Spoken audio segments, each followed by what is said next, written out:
Magandang umaga po. Usad pagong pa rin ang trapiko sa southbound lane ng South Luzon Expressway sa may bandang Nick Holes matapos bumangga ang isang truck sa isang concrete barrier kaninang umaga. May flash report si Dano Tingkungko. Dano? Maris, mula Nick Holes hanggang lagpas ng sukat exit ang mabagal na takbo ng mga sasakyan dahil sa pagkabangga ng isang trailer truck ng soft drink sa concrete barrier na naghihiwalay sa southbound lane ng SLEX at West Service Road bandang alas 6 ng umaga. Sa lakas ng tama ng trailer, hindi lang nito binangga ang concrete barrier at binutas ang wire fence nito.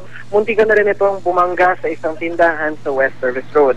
Bukod naman sa wasak na harapan ng trailer, nasira rin ang molye, high beam o ang bahaging nagkakabit ng trailer sa gulong, maging ang diesel tank ng truck.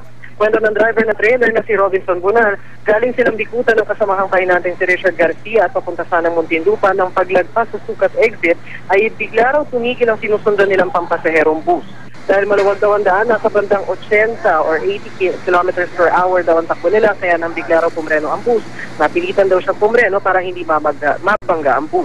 Pero hindi raw kurat ang preno niya, kaya imbes na tumigil, napasyete raw ang trailer, unang bumangga ang concrete barrier at wire fence, bago naman dumiretso sa tindahan sa service road. Dahil sa haba ng trailer, nabangga din ito ang harapan ng isang closed van, nakatabi nito nang mangyari ang aksidente. Swerte na lang at mataas ang bangketa ng service road kaya hindi napuruhan ang tindahan. Bunsod ng aksidente, umigit kumulang 4 na oras bumagal ang trapiko.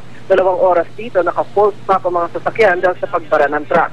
Sa sukat exit naman, marami ring pasahero ang na-stranded dahil sa traffic. Na-turnover na ng Skyway Patrol sa Highway Patrol Group ikutan ang aksidente para maimbestigahan. Balik sa'yo, Marie. Maraming salamat, Dano Tingkungko. Balita naman sa ibang bansa, niyanig na 6.3 magnitude na lindol ang isang lungsod sa New Zealand.